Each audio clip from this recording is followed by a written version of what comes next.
Quiero saber si lo ven ahí. ¿Están viendo la presentación?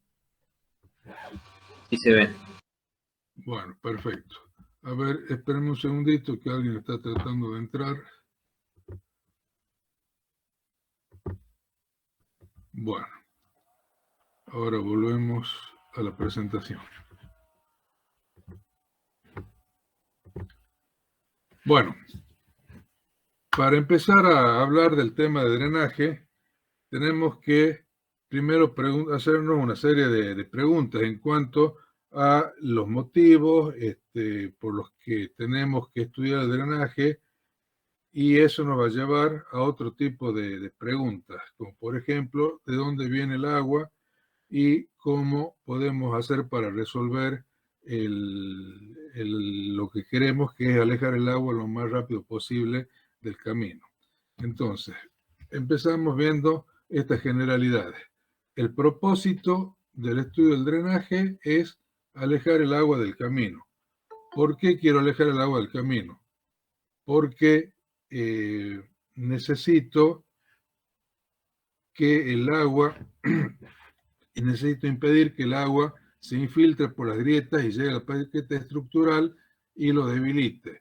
Entonces, el agua, ya lo hemos dicho muchas veces, es el enemigo principal del camino. Disculpen, voy a darle ingreso a alguien que quiera entrar y después de esto ya no entra más nadie, porque si no, no vamos a pasar la tarde en otra cosa que no son lo que queremos ver. Bueno, vamos de nuevo. Disculpen la interrupción.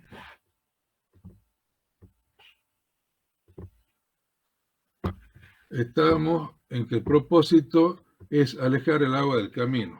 ¿Y para qué quiero alejar el agua del camino? Para proteger la inversión. Obviamente un camino no es algo que cueste poco dinero, y una vez que se consigue el dinero suficiente para hacer la inversión, lo razonable es tomar todas las medidas adecuadas para proteger la inversión. Entonces, tenemos que estudiar de dónde viene el agua, cuál es el origen del agua. El agua puede proceder de terrenos linderos por el escurrimiento superficial o por precipitaciones. Vamos a ver qué hacemos en cada caso. Si el agua accede de terrenos adyacentes, tenemos que hacer obras que impidan su llegada al camino o que permitan atravesarlo rápida y eficazmente. Y algunas de estas obras son los espaldones. ¿Qué son los espaldones? Son muros o montículos más bien de suelo que se construyen con el objeto de separar el camino del agua que puede llegar a afectarlo. Por ejemplo, acá vemos la ruta a la derecha, vemos el río a la izquierda y máquinas trabajando para impedir que una eventual crecida del río llegue a afectar el terraplén del camino. Otra obra que nos sirve para alejar el agua del camino son las que llamamos cunetas de guardia, que no son otra cosa que cunetas. Cuando trabajamos en una sección a media ladera, es conveniente proyectar cunetas en la parte superior de la ladera de manera de interceptar el agua que viene y de otra manera caería sobre el camino. Y esa agua se conduce por la cuneta y en algún momento, donde sea un lugar que sea apropiado, se lo descarga controladamente hacia la cuneta del camino. Eso evita que el agua ingrese descontroladamente a la zona del camino y que inunde eventualmente el terraplén y lo debilite. Otra obra son las alcantarillas, que bueno, esto no vamos a hablar mucho porque son conocidas por todos, que permiten el paso del agua a través del camino. Y finalmente, otra obra necesaria para impedir que el agua llegue al camino, para que lo atraviese rápidamente, son los badenes. Los badenes son elementos que se construyen con hormigón armado, así como se ve en la figura. Tienen la forma esta que se ve a la derecha, tienen una pendiente de entrada y de salida y eventualmente un tramo recto. ¿Dónde se usan este tipo de estructuras? En el caso de que los cauces sean no permanentes o que sean divagantes y muy anchos. En ese caso, el costo de ejecutar un puente o una alcantarilla de una dimensión, de una longitud muy grande, hace que sea aconsejable trabajar con este tipo de estructuras. El agua afecta en forma distinta al hormigón que al concreto asfáltico. Entonces el concreto asfáltico, al ser una piedra artificial tiene mucha más resistencia al, a la acción del agua. Bueno, si el agua viene de precipitaciones, tenemos que distinguir dos situaciones. Una, que el agua escurra en superficie, en cuyo caso habrá que hacerla llegar a los elementos de drenaje que proyectaremos para el camino. Y si sucediera que el agua se infiltra, eso ya es un tratamiento que va por otro camino, que es el estudio del drenaje subterráneo, que lo vamos a ver al final de toda esta unidad. Bueno, el drenaje, para ordenarnos un poco, vamos a separar las partes del camino, porque además también las problemáticas son distintas. Tengo que estudiar, por un lado, el drenaje del ancho de coronamiento.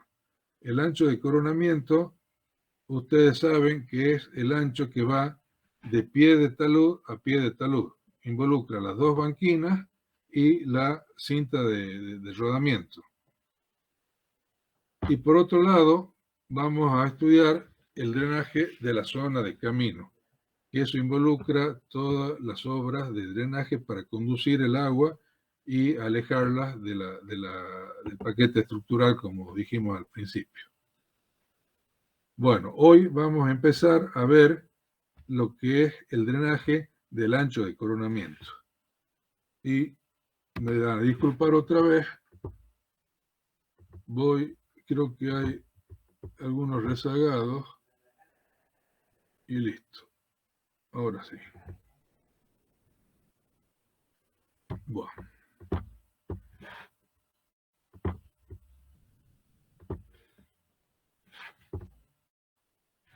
Uf.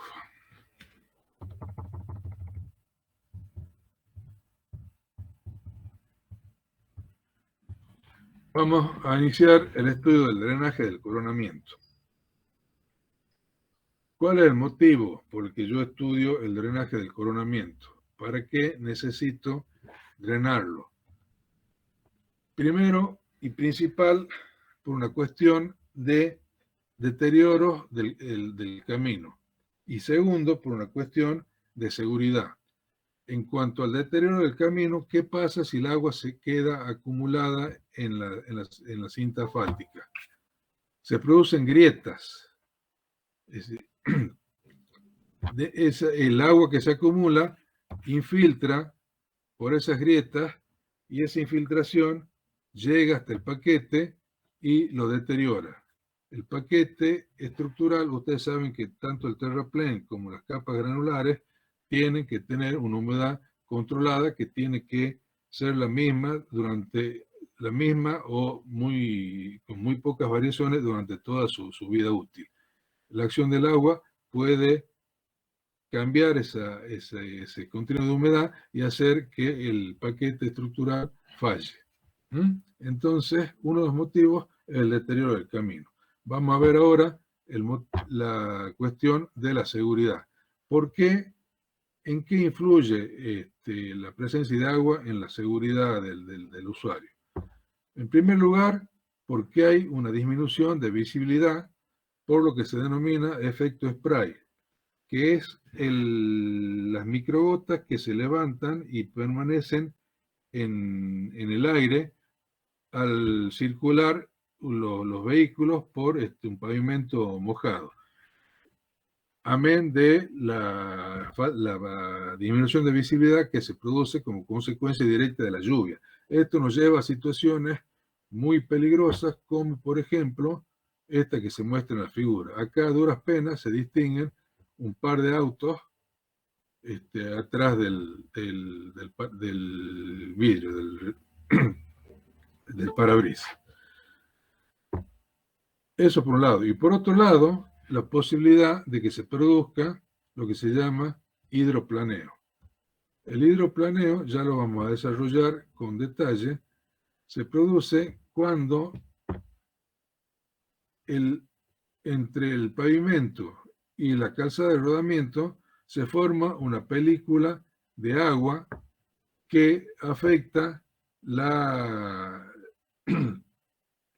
el contacto entre el neumático y el pavimento, disminuyendo el coeficiente de roce y haciendo muy difíciles todos los movimientos de control de auto, el giro del volante y la maniobra de frenado. Bueno, vamos a ver el objetivo del drenaje. ¿Cuál es el objetivo? Y esto es muy importante. Retirar el agua que cae sobre el ancho de coronamiento de la manera más rápida y eficaz posible. A eso tenemos que tender cuando diseñemos un camino. Vamos a ver ahora los factores a considerar en el diseño. En primer lugar tenemos los factores inherentes al diseño geométrico. ¿Qué podemos hacer desde el diseño geométrico para mejorar el drenaje de la superficie de rodamiento? En primer lugar, reducir al mínimo la trayectoria del agua que fluye sobre la calzada.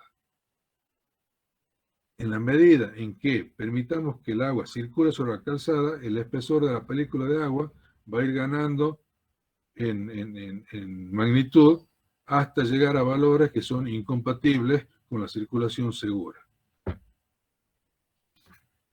Y en este sentido hay que tener muy en cuenta que las pendientes transversales influyen mucho más que las longitudinales, con lo cual si en algún sector llegara a haber un problema de acumulación de agua por hidroplaneo, no se gana gran cosa aumentando la pendiente longitudinal. No así si aumentamos la pendiente transversal. Esto hay que tenerlo en cuenta al momento de diseñar el gálibo y proyectar la rasante del camino. Vamos a ver ahora cómo influye lo que se llama textura superficial del pavimento.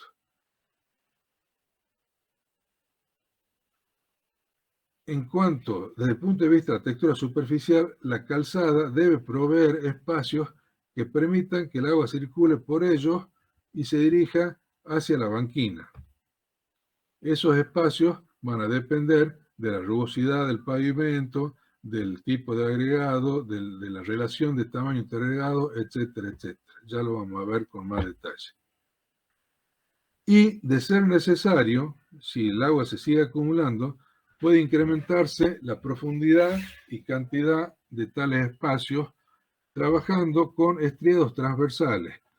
Esto se hace con una máquina que se llama fresadora, que es una máquina de uso común en la actividad vial, pero como no tiene que ver con lo que es el movimiento de suelos, no lo hemos visto junto con el resto de los equipos. Así que ahora vamos a hacer una pequeña digresión para ver qué es una fresadora, para aquellos que no la conozcan.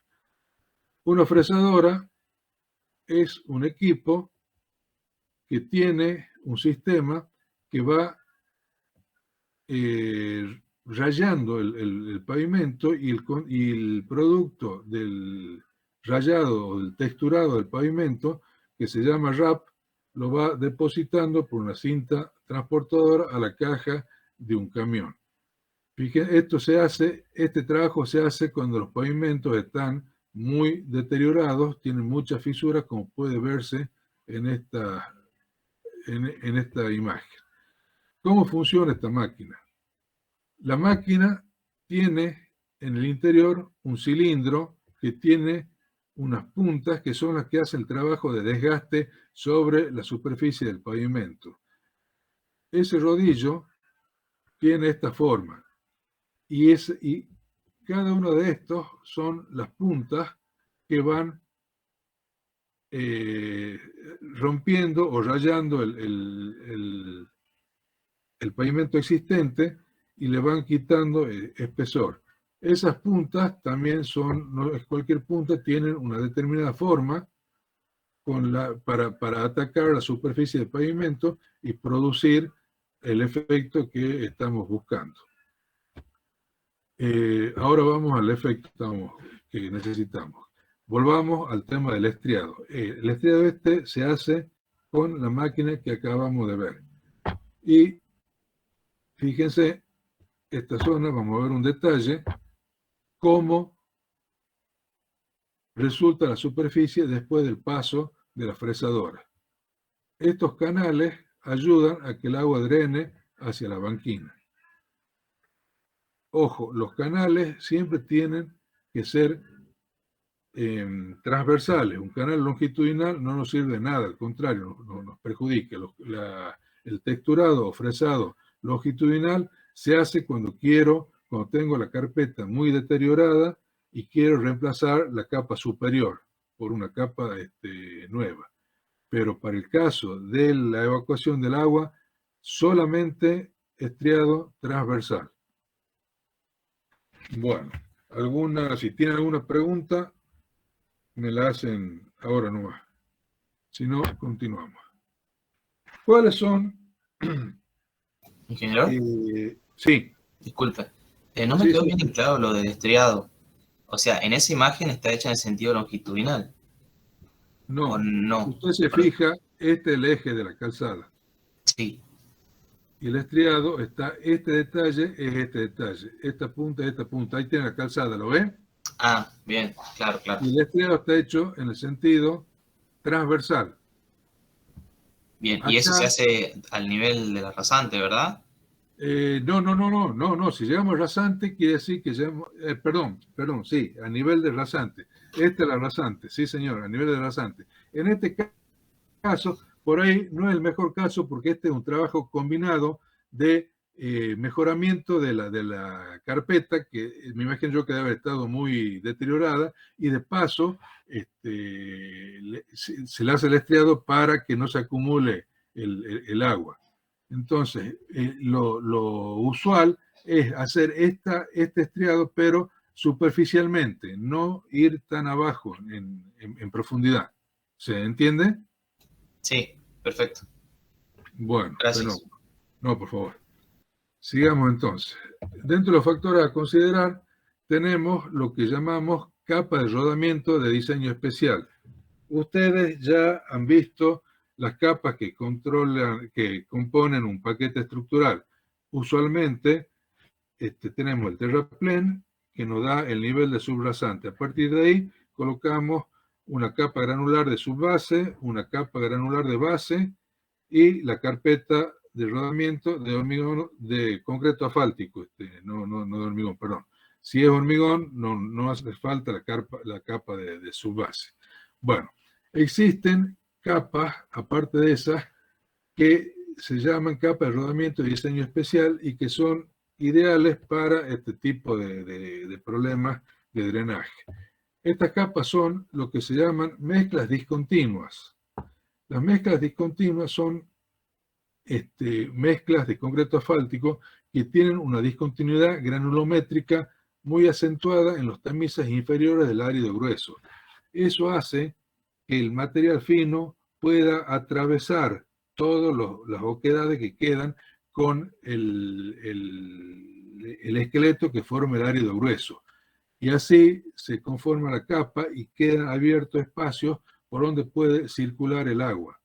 Esto es dentro de la capa, no en superficie. Entonces el agua ingresa a esta capa y llega al encontrarse con un manto impermeable, que sería la interfase entre esta capa y la que sigue, escurre lateralmente. ¿Se entiende o no se entiende?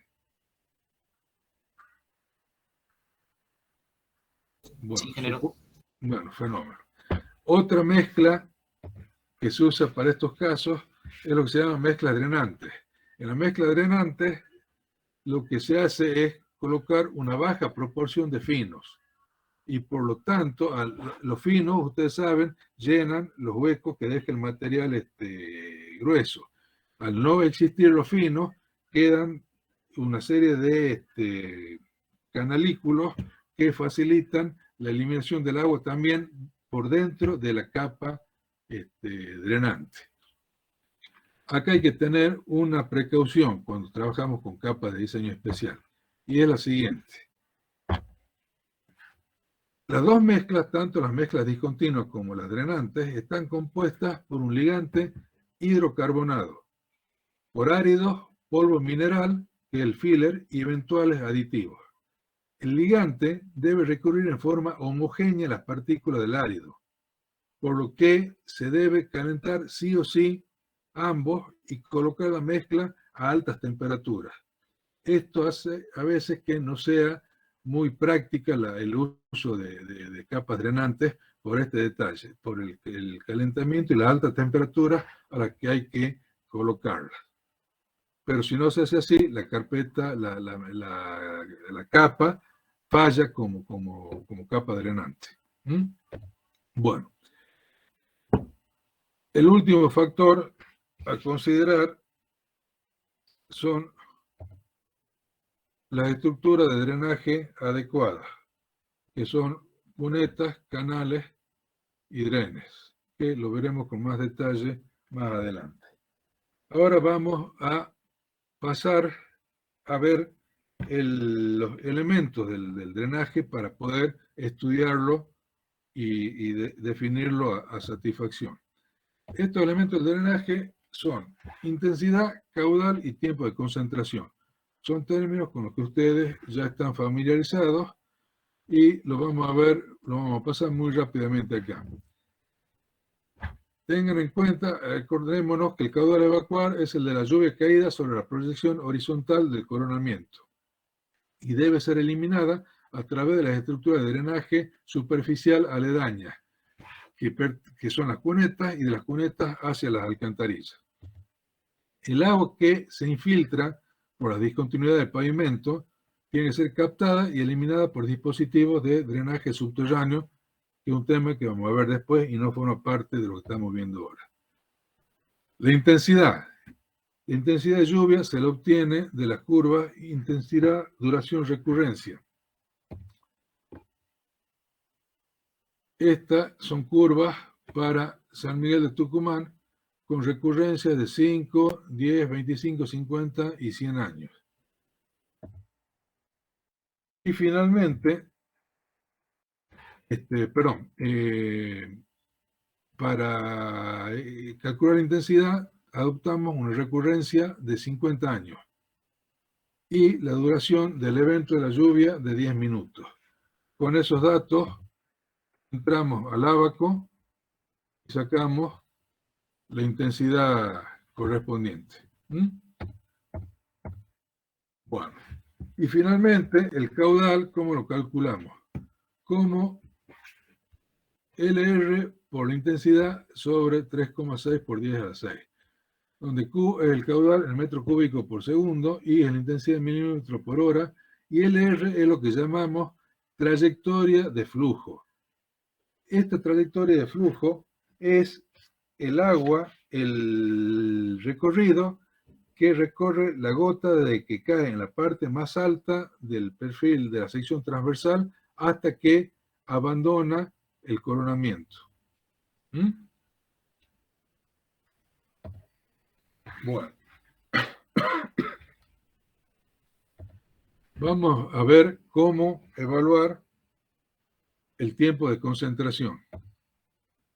Se calcula con la ecuación de la onda cinemática, y ustedes asumo que ya la conocen, donde el tiempo de concentración es 6,99 por la longitud de la trayectoria por el coeficiente n, que es el coeficiente de Manning, por la intensidad y por un factor IR que es la pendiente resultante. ¿Qué es la pendiente resultante?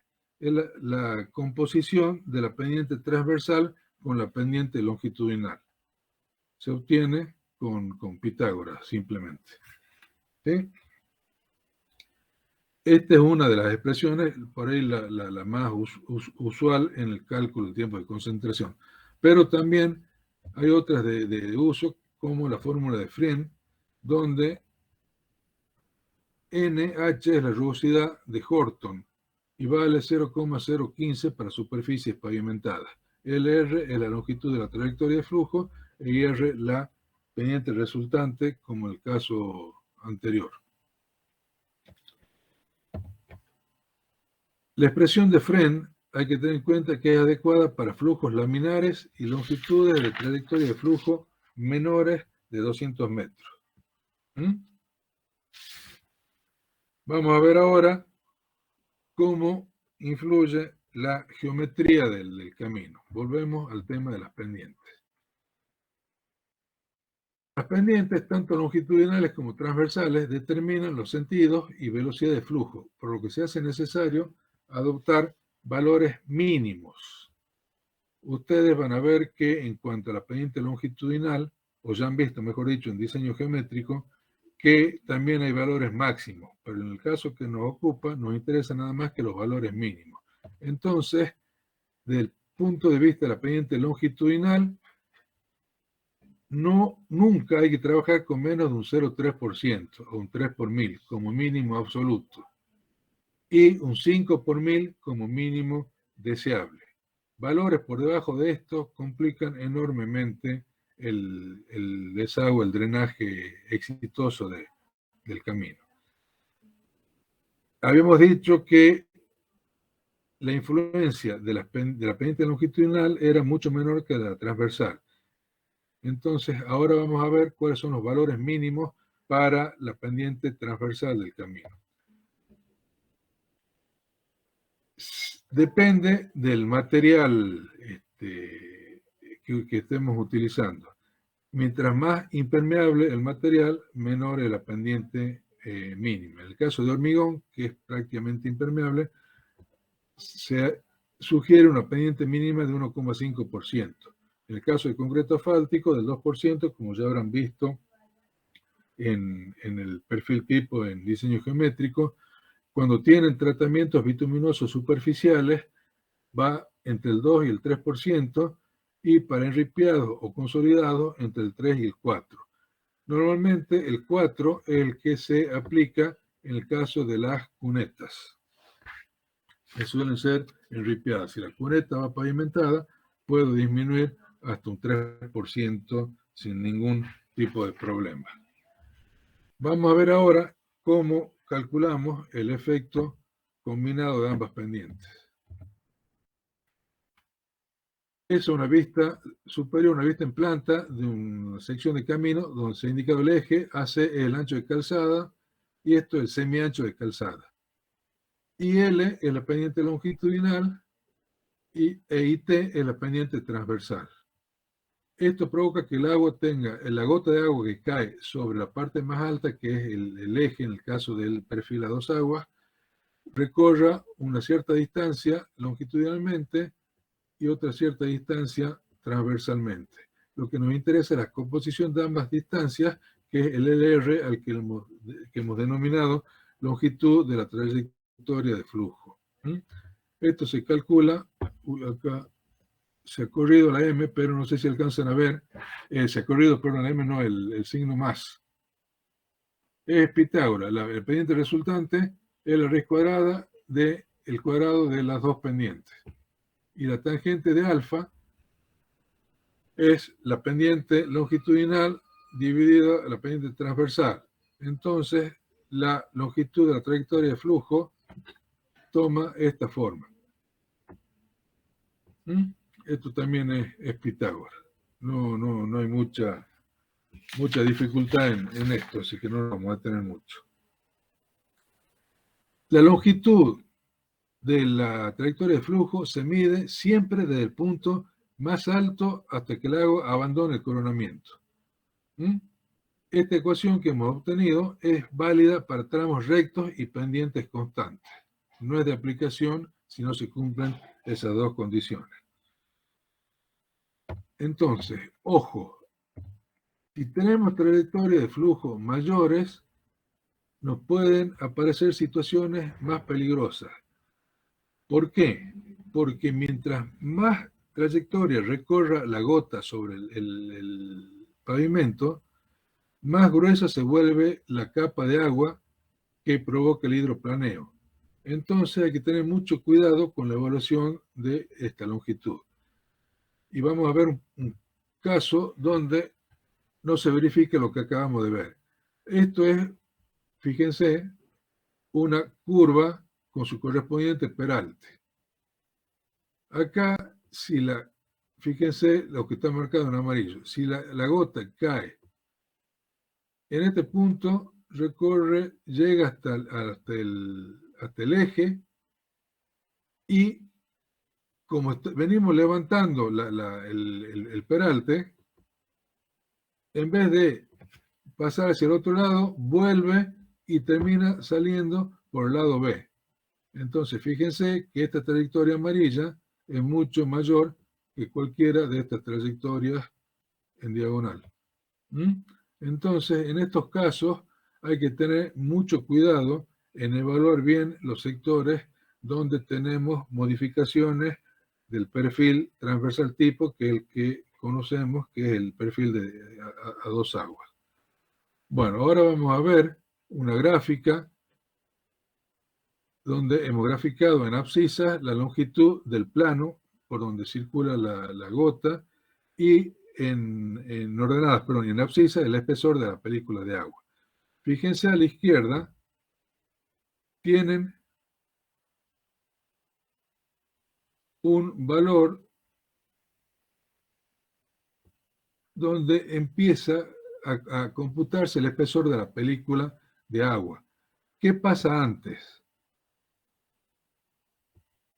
Este espesor es absorbido por la textura superficial del pavimento. Entonces no aporta a el incremento del espesor de la película de agua. Y esto es lo que se llama profundidad media de textura. ¿Han entendido eso? ¿Está claro?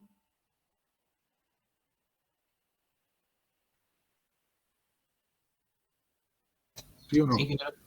Bueno, fenómeno. Esto acuérdense, porque esto es importante, y la profundidad media de textura la vamos a evaluar y vamos a ver cómo influye. Pero el asunto es que sepan cuál es el concepto de la profundidad media de textura. Fíjense, ya que estamos con el gráfico puesto, que cómo va aumentando el espesor de la película de agua a medida que va recorriendo más distancia la gota. Bueno, vamos a hablar ahora de la textura del pavimento. Definimos dentro de lo que es la textura global una microtextura que está constituida por pequeñas asperezas superficiales que inciden en la fricción entre neumático y pavimento, y una macrotextura que está dada por asperezas mayores y elevación relativa de las partículas respecto del plano base del pavimento. Proporciona canales de escape para el agua superficial en el área de contacto entre neumático y pavimento. Lo que nos interesa es la macrotextura. Vamos a ver un gráfico para que quede claro. Fíjense, estos son dos agregados, y el agregado tiene sus deformaciones. Lo que denominamos microtextura son las asperezas superficiales dadas por la forma del agregado. Y lo que denominamos macrotextura es la distancia o el desnivel que hay entre la parte superior del agregado y el nivel de base del pavimento. Esto obviamente es un pavimento de tipo rugoso. Si es un pavimento de tipo liso o pulido, no tenemos ni macro ni microtextura. Y esto lo vamos a ver a continuación. Si ambas texturas se mantienen dentro de los límites, se garantiza la resistencia al deslizamiento en condiciones de superficie húmeda. Entonces, ¿cuáles son los valores usuales para cada uno de los elementos que hemos visto? La microtextura tiene que estar en valores comprendidos entre 0,01 a 0,5 milímetros. Fíjense, entre una centésima y 5 décimas de milímetro. Y la macrotextura entre 5 décimas de milímetro y 5 milímetros. Si se cumplen esas condiciones, podemos estar relativamente tranquilos con en lo que se refiere a la evacuación del agua superficial y a la formación de las películas de agua. Bien, vamos a ver ahora que el incremento de la macrotextura reduce el potencial de encharcamiento. ¿Por qué? Porque ya el agua que se acumularía circula por los espacios, los canalículos, esos que forman los agregados del suelo, y evitan que se junten y se forme el charco. Y garantiza también a la vez la fricción a altas velocidades, aunque disminuye la velocidad de escorrentía y genera espesores totales de flujo mayores. Entonces no es la solución aumentar al infinito la macrotextura. La microtextura, por su parte, tiene mucha incidencia sobre la fricción cuando los vehículos circulan a baja velocidad, porque, como hemos visto, son rugosidades muy pequeñas. Para terminar de entender el tema de la macro y la microtextura, vamos a ver una escala gráfica que espero les clarifique el panorama. Fíjense, tengo a la izquierda distintos tipos de superficie y tengo la macrotextura y la microtextura. En este caso, fíjense el agregado, el pavimento, tenemos la macrotextura es rugosa y la microtextura es áspera, porque tiene mucha deformación. En el caso que sigue, la macrotextura sigue siendo rugosa porque es una distancia amplia que hay con respecto al plano base, pero no tengo deformaciones propias del agregado, entonces decimos que la microtextura es pulida. En el tercer caso, donde no tenemos agregados, la macrotextura es suave, porque prácticamente no existe. Pero sigue habiendo, es irregular la superficie, entonces la microtextura es áspera. En el último caso, el peor caso posible, tanto la macrotextura como la microtextura son pulidas o suaves. ¿Está claro hasta acá? Bueno. Ahora tendríamos que empezar a ver lo que es a definir el concepto de hidroplaneo. ¿Quieren que hagamos un descanso o seguimos? ¿Cómo están hasta acá? Como quiera, ingeniero. ¿Seguimos? Como quiera. Bueno, fenómeno. De paso, admitimos.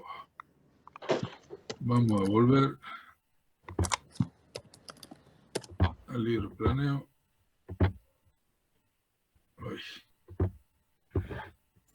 Ingeniero, en la superficie que había mostrado recién, ¿cuál era Sí. la más óptima? ¿Quieren que la vemos de vuelta? Espérenme un segundito. Bueno, de esto estamos hablando, ¿verdad? Sí. No sé quién preguntaba. Sí. Lo que pasa es que no puedo identificar quién está preguntando porque estoy viendo la presentación.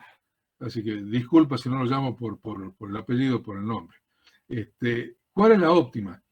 Y siempre es esta. La combinación de macrotextura rugosa con microtextura áspera. Esto está puesto en calidad, acá va descendiendo la calidad. La mejor es la primera, y va descendiendo hasta que la última es el caso más desfavorable.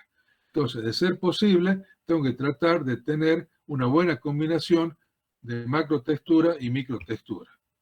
Que las dos sean importantes y estén en los valores que hemos visto.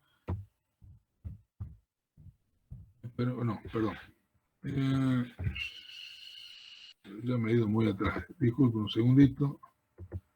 Vamos a volver acá. Yo quería venir acá.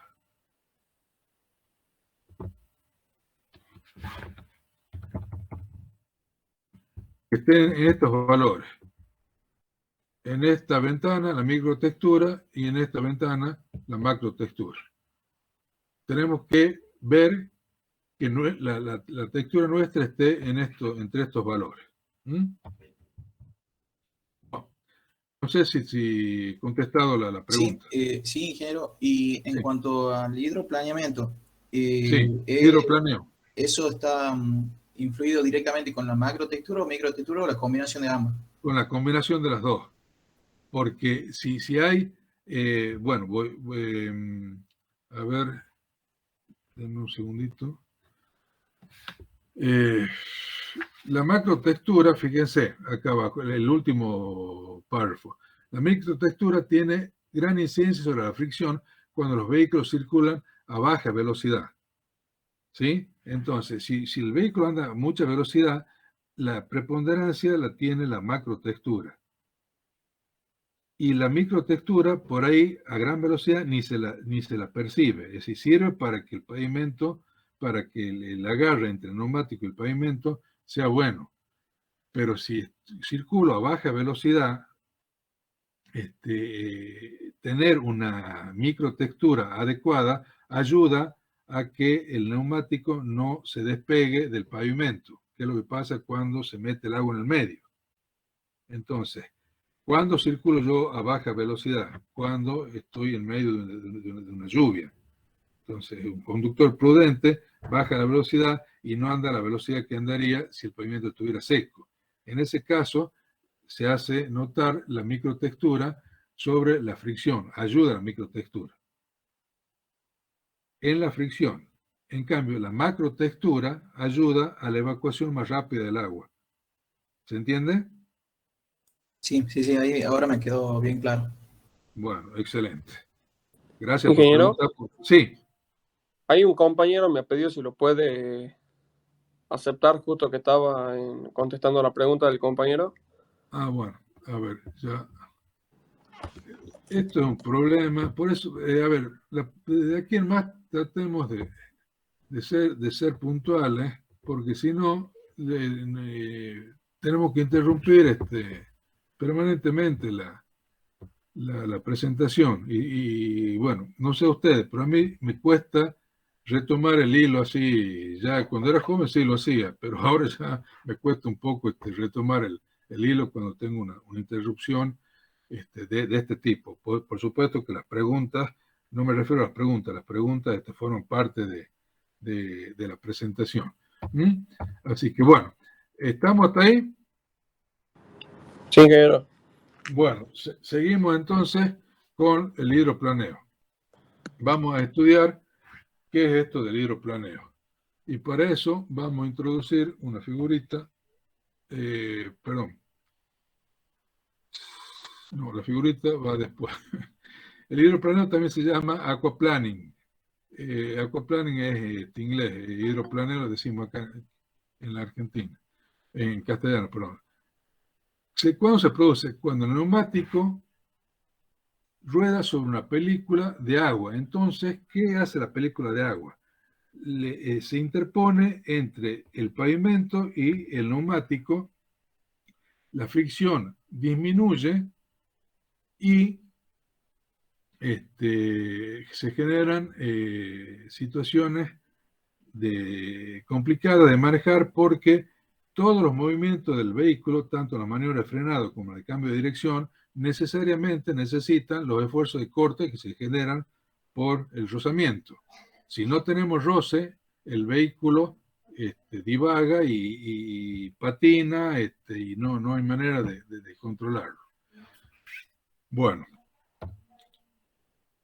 El hidroplaneo involucra una gran cantidad de factores que son, primero, la intensidad de las lluvias. Obviamente, a mayor intensidad, mayor cantidad de agua sobre la calzada y mayores posibilidades de que el espesor de la película de agua se haga más grande.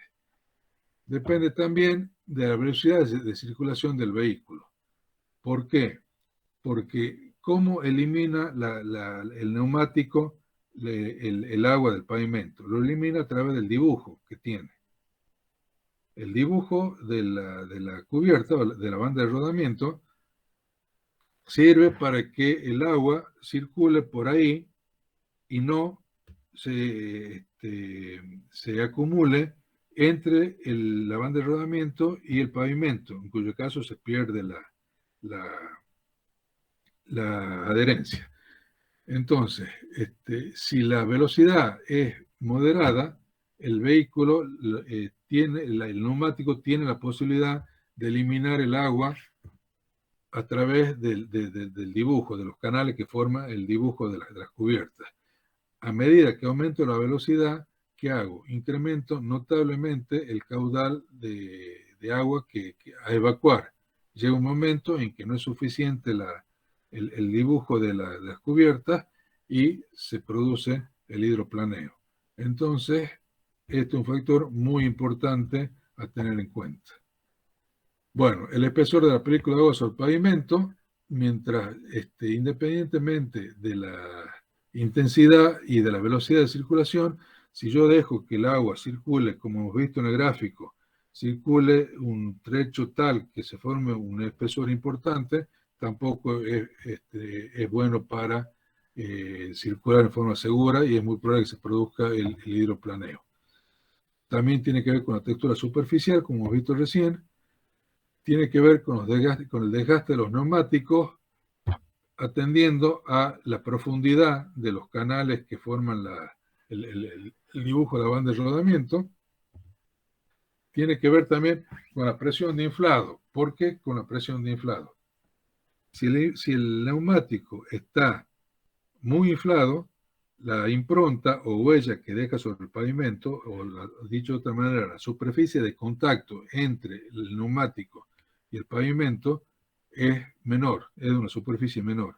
Si el neumático está no tan inflado, a medida que disminuye la presión de inflado, se va agrandando esa superficie de contacto. Y en el caso de lluvia, en el caso del hidroplaneo, siempre es conveniente tener una mayor superficie de contacto que una menor. Entonces, en caso de lluvia, si tengo los neumáticos recién calibrados, mejor bajar mucho la velocidad. Y finalmente, el comportamiento del conductor. ¿A qué se refiere esto? ¿Qué es lo aconsejable en caso del hidroplaneo? ¿Cómo se manifiesta el hidroplaneo? Que no se abatate el conductor. Exactamente, sí, señor. Esa es la idea. Perfecto. Bien definido. Bien criollo, pero perfecta la definición. Uno nota que se está iniciando el hidroplaneo cuando se empieza a ir de cola el vehículo. En ese caso, el conductor tiene que tener la cabeza fría. Lo primero que tiene que hacer es levantar el pie del acelerador para que la velocidad vaya disminuyendo sola. Eso es lo primero. Y lo último que tiene que hacer es pisar el freno. Si se le ocurre pisar el freno cuando están con el vehículo medio descontrolado, eso es lo peor que pueden hacer, porque van a empezar a hacer trompos. Entonces, nunca, jamás de los jamases, pisar el freno cuando están perdiendo el control del vehículo. Levantar el pie del acelerador y agarrar firmemente el volante y tratar de que vaya disminuyendo, a medida que vaya disminuyendo la velocidad, ir corriéndonos hacia la banquina, hacia un lugar donde uno pueda detenerse a recuperarse del susto. Pero nunca pisar el freno en condiciones de pavimento mojado. Bueno, ahora sí vamos a la figura que le había prometido. No, tampoco. Sí, esto ya lo hemos dicho. Vamos a la figura.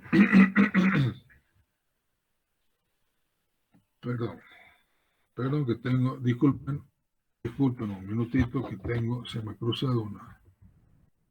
Vamos acá.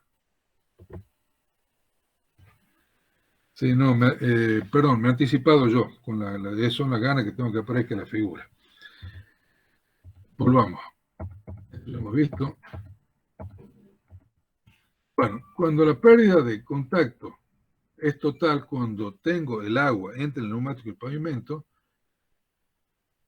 ¿qué pasa? No existe rozamiento. Si no existe rozamiento, no pueden desarrollarse esfuerzos de corte.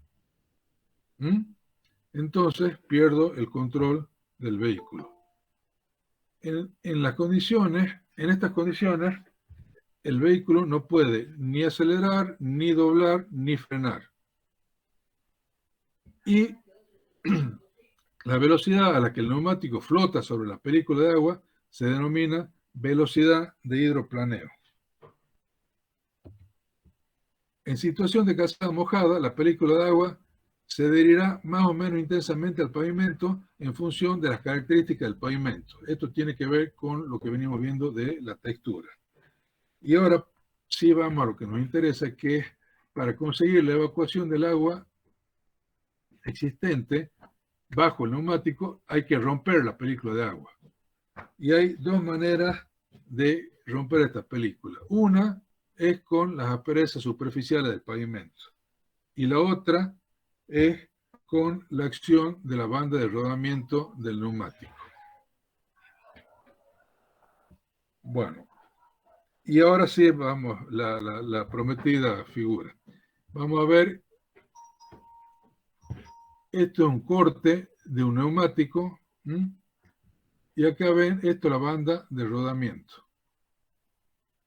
Estos son los espacios por donde tiene que circular el agua para evitar que se forme la película de la que venimos hablando.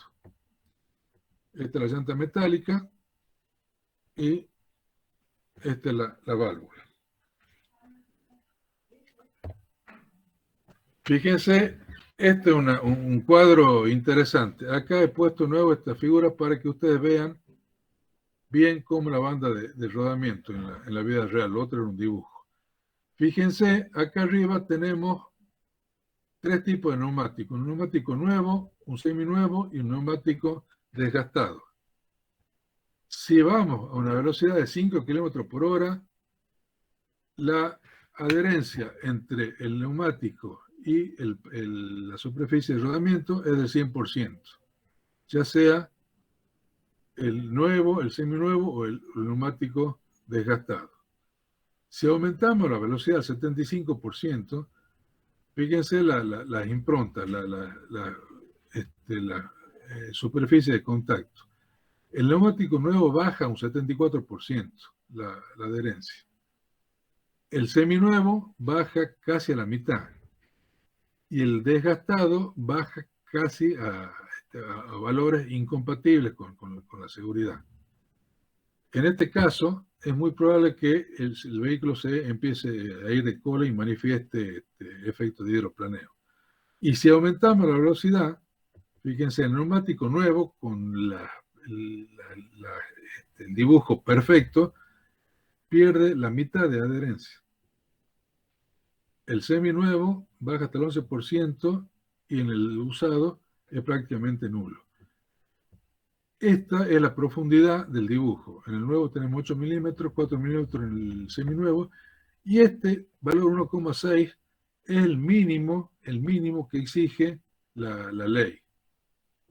Pero normalmente ustedes han visto que hay, sobre todo los vehículos de gran porte, los camiones y camiones viejos, que andan con neumáticos prácticamente lisos. Y eso es realmente un peligro. Esos deben tener hasta debajo de 1,6 milímetros. Y esto ya configura una situación muy peligrosa, porque un camión de esos anda siendo generoso a 70, 80 kilómetros por hora. Y estaremos con un 16% de adherencia. Entonces ustedes ven cómo es de peligroso el o cómo es de importante tener un vehículo, un neumático en buenas condiciones. ¿Mm? Bueno, vamos a seguir. Vamos a ver ahora cuál es el proceso físico del hidroplaneo. En esta figura, usted tiene la cubierta, la rueda, la dirección del movimiento es de izquierda a derecha. Esta es la banda de rodamiento del vehículo, como vemos en la figura recién. Este es el pavimento, donde vemos la textura superficial irregular, rugosa, y vemos la película de agua. ¿Mm? Bueno, lo que quiero que noten es lo siguiente. El vehículo avanza hacia la derecha. En ese caso, la película de agua, el agua se pega a la película, a la banda de rodamiento. ¿Mm?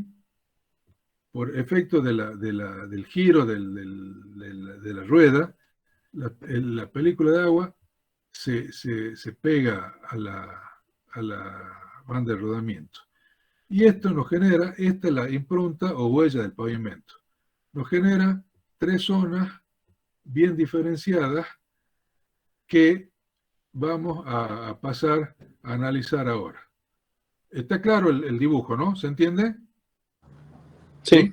Bueno, la zona 1 es la que está inmediatamente delante del neumático. Perdón.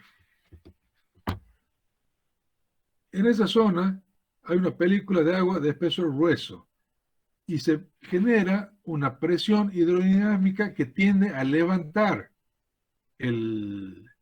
la cubierta, tiende a levantar la rueda. Una presión hidrodinámica que va de abajo hacia arriba. Y eso empeora claramente la situación. Fíjense, acá se ve lo que les decía. Acá en este caso el vehículo está avanzando de atrás hacia adelante. Se ven el agua, ¿no? Cómo se pega a la banda de rodamiento. No hay contacto con el pavimento, por lo que directamente no se transmite en esfuerzo de corte. Acá tengo rozamiento nulo. Y el agua debe drenarse a través de la macrotextura y el dibujo de la banda de rodamiento. ¿Mm?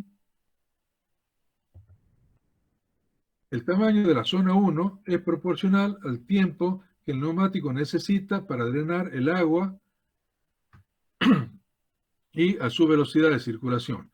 Porque al aumentar la velocidad, aumento el caudal y aumento el tiempo que el neumático necesita para producir ese drenaje. Entonces, resumiendo, la zona 1 es la zona más complicada de todas porque ahí tengo 0 rugosidad y no tengo absolutamente ningún control sobre el vehículo.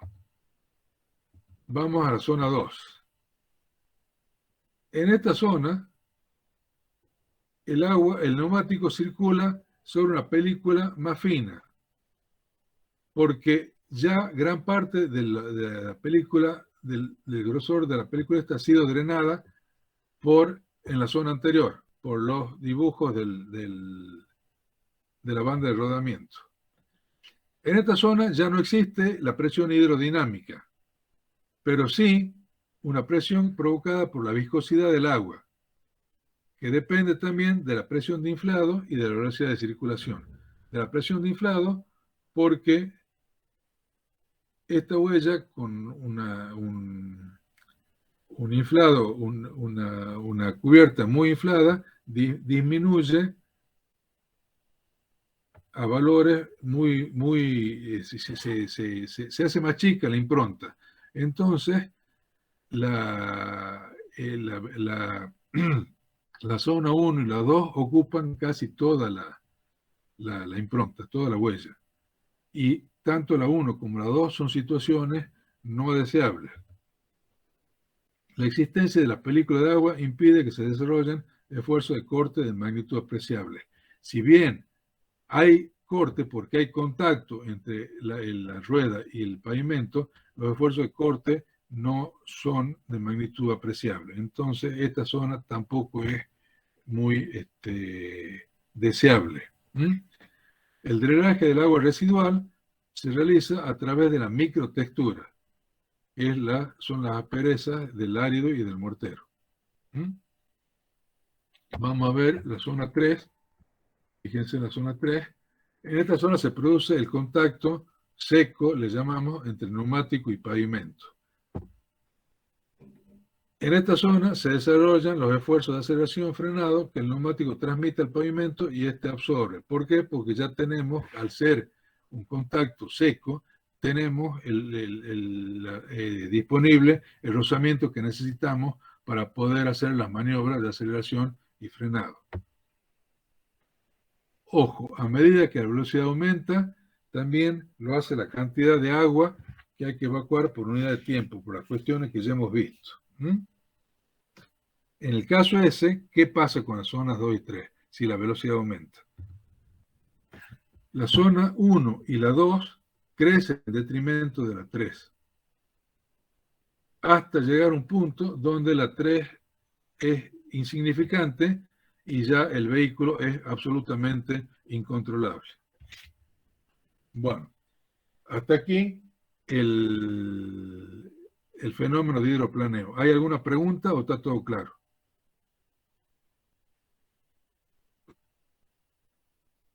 Bueno, si no hay preguntas, vamos a concentrarnos ahora ya desarrollado y cómo es el fenómeno desde el punto de vista físico. Vamos a hablar de las características de la película de agua. Ingeniero, Entonces, sí, antes de que siga, ¿puede volver a la diapositiva anterior? sí señor. ¿Se acuerda que estábamos viendo un cuadro de la huella que dejaba el neumático a medida que aumentaba la velocidad? Sí. En el caso, no, Sí. está bien. En el caso de, creo que era el neumático más gastado a 125, Sí. solamente un 8% de la huella. Solamente, en ese caso sería la zona 1 la que se marca nada más. No. Lo que ustedes veían en negro, que representa la zona de contacto entre la rueda y el pavimento, es la zona 3. Ah, bien. ¿Quieren que volvamos a ver el gráfico ese?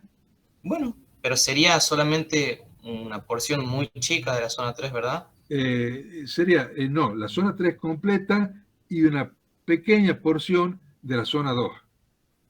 Aunque sea un 8% igual incluir la zona 2. Claro, el 8% es el porcentaje, se refiere a la superficie total, ¿no? Ah, A la superficie total de la huella. bien.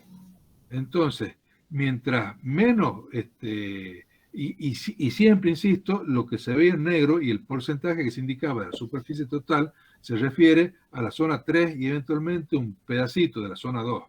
Pero la zona 1 ni pensarlo, y la mayor parte de la zona 2 tampoco, porque como hemos dicho, en la zona 2 hay esfuerzos de corte, pero no son significativos.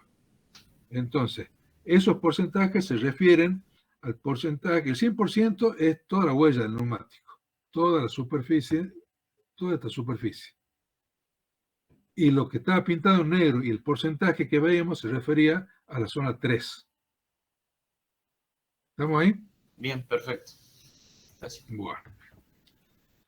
Vamos a ver entonces de vuelta el espesor de la película de agua. Bueno, de todos los factores que hemos visto, el único que podemos controlar como diseñadores, proyectistas y constructores de vías de comunicación es el espesor de la película de agua.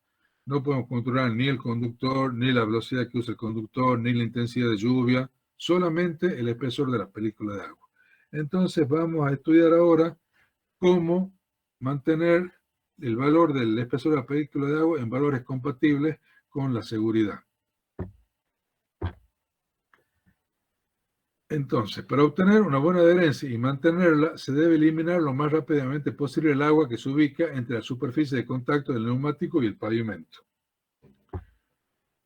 Acá, en este esquema, esto que ven rugoso es la superficie del pavimento. Este espacio que está entre el borde superior del pavimento y la superficie del agua es lo que llamamos espesor de la película de agua.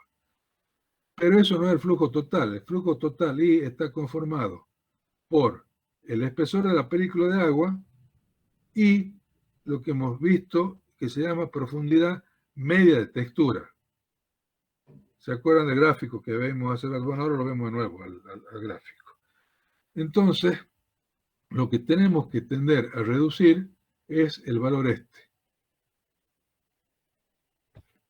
Y vamos a ver cómo determinarlo. Si aumentamos la profundidad media de textura, el espesor total de escurrimiento, perdón, vuelvo al anterior. El flujo total va a disminuir el valor de este I, que está conformado por el espesor de la película de agua más la profundidad media de textura, va a disminuir si yo aumento la profundidad media de textura, obviamente. Entonces, vamos a trabajar sobre la profundidad media de textura, que depende, como hemos visto, de la macrotextura de la superficie y fundamentalmente del agregado grueso. Y se determina, esto se mide, hay ensayos que se determinan y el ensayo se llama del método del círculo de arena. Y lo vamos a ver así rápidamente, el que quiera verlo con más detalle lo googlea y lo encuentra. ¿En qué consiste el ensayo del método del círculo de arena? Dado una superficie, tengo un volumen de arena bien graduado, cuyo volumen lo conozco perfectamente. Lo deposito en un sector del pavimento donde quiero hacer el ensayo y lo desparramos de manera de hacer un círculo. De ahí el nombre del ensayo. Una vez que tengo ese círculo, el corte sería de esta manera.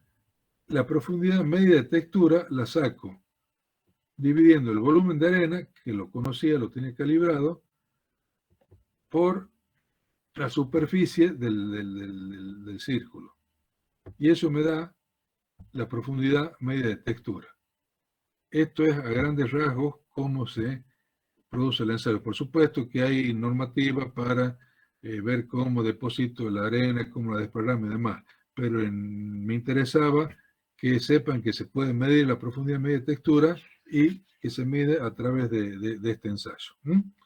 Vamos a seguir entonces.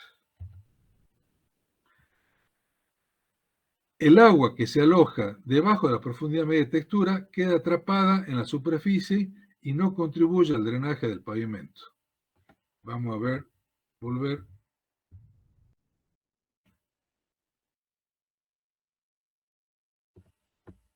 Aquí está. Esta agua, no sé si alcanza a ver el cursor, esa agua está por debajo de la profundidad media de textura, ¿la ven? Esa agua queda alojada ahí y no se mueve. Lo que sí se mueve y drena es lo que está por encima del plano que define la profundidad media de textura. Dicho esto, vamos a volver al círculo de arena. El aumento de la macrotextura brinda entonces un espacio adecuado tanto para alojar el agua como para facilitar el drenaje superficial y, como hemos visto, disminuir el espesor de la película de agua. Y vuelvo al gráfico para que recuerden cómo era esto. La profundidad media de textura es esta y la película de agua empieza a aumentar a partir de allí. Entonces, mientras más grande sea, a iguales condiciones del plano donde circula la gota, mientras más grande sea la superficie media de textura, menor va a ser el espesor de la película de agua. Bueno, vamos a ver, esto también es importante, cómo vamos a determinar las velocidades críticas. Y para eso vamos a ver que tenemos que conocer el espesor I, que era la suma, como hemos visto, de la película de agua más la profundidad de textura, y cómo se compone, cómo se calcula ese espesor. Para calcular el espesor tenemos métodos empíricos y analíticos. Los métodos empíricos, si bien no son exactos, pero son de muy fácil aplicación, mientras que los analíticos tienen un desarrollo conceptual muy engorroso y no resulta, y variables que no resultan de fácil determinación, por lo cual no son de uso generalizado. Si uno quiere hacer un análisis muy finito, sí, se justifica. Pero si uno está estudiando, está viendo si en un determinado tramo de la carretera puede existir la posibilidad de hidroplaneo, directamente trabaja con las expresiones empíricas que vamos a ver ahora. Bueno. El primero de ellos es el que se llama método del Road Research Laboratory, que consiste en esta expresión. La H en milímetros es el espesor de la película al final de la trayectoria de flujo. LR es la longitud de la trayectoria de flujo en metros y la intensidad de la lluvia en milímetros por hora, e IR la pendiente resultante, que hemos visto cómo se calculaba. Entonces, H es igual a un coeficiente 0,0474 por la raíz del producto de la longitud de la trayectoria de flujo por la intensidad, todo eso dividido la pendiente resultante elevada a la 0,2. Con esto calculan el espesor de la película de agua en milímetros. Otro método empírico que también es de uso común es el que se llama método de Galloway. Acá los factores intervienen la profundidad media de textura. Y los tres factores que ya hemos visto. Los coeficientes, la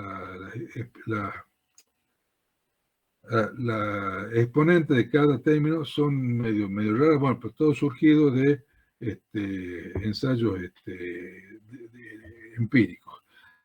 En este caso, H no es el espesor de la película de agua, es el espesor sobre las asperezas del pavimento.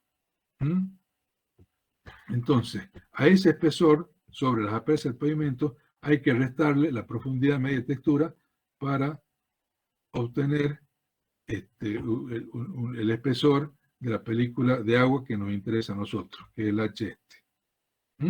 Pero esta fórmula también se la puede usar, solo que hay que acordarse de restarle la profundidad media de textura. Bueno, y para terminar, el valor que asignamos, independientemente de los valores que calculemos, se asigna un valor promedio de medio milímetro para profundidad media de textura. Si es menor, hay que tratar de aumentarlo.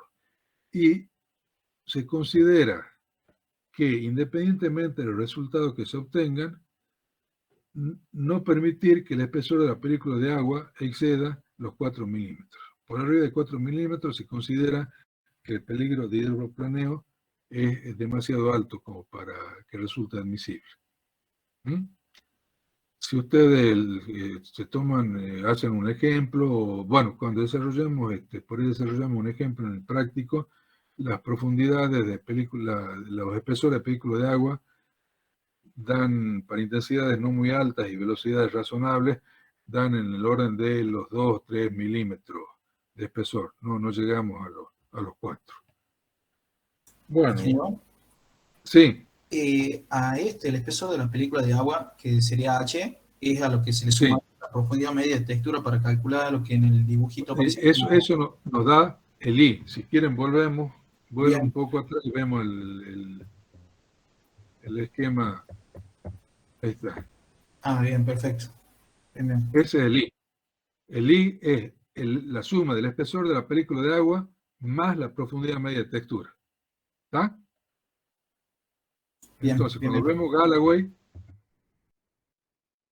el H'(S) es todo el espesor, todo el I. Entonces, para obtener el H, le tenemos que restar la profundidad media de textura. Perfecto. Sí, me quedó claro ahora. Fenómeno. Y para terminar, vamos a ver la velocidad a la cual ocurre el hidroplaneo para un determinado espesor de película de agua.